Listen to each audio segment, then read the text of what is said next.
IFM News. IFM News. IFM News. Police Report. Agtultuloy ti pan nakaimbestigar ti kapulisan, may papan ti pan nakaisarak ti bangkay ni Kenneth Fernandez, ano sa pulan nagtatapaw iti baybay ti barangay Pangil, Curimaw, Ilocos Norte. Sigun ken ni Police Captain Melvin Soriano, saan pa'y ang makaited ti pulisya iti anyaman a opinyon wenno spekulasyon maipanggep ti insidente. Kung makikita namin ni Jay Pangil Rock Formation Circuit, nagtatarid nga bato. Ganyan nangangato, sir. So, hang ko pa'y maitid iti speculation mi, ano opinion mi, sir. Pero rayo mi di jay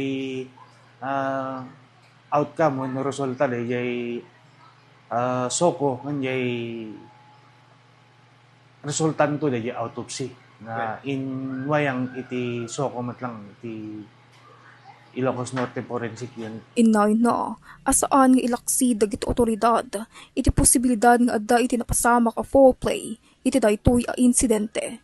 Daytoy ti may sa arason, no apay na ilungalong ti autopsy ti bangkay, tapno maamuan ti pudno arason, ti panakatay ti biktima. Ami isa-set aside ti foul play na, sir, isungor nga nag-request kami iti assistance ti soko. Tapno makita mi, ken inalo ko yung iti pamilya nga agander ko iti autopsy. Tapno maamuan tayo, ti ma-determine tayo nga talaga no anya iti posible nga nakatayan jay ubing, sir.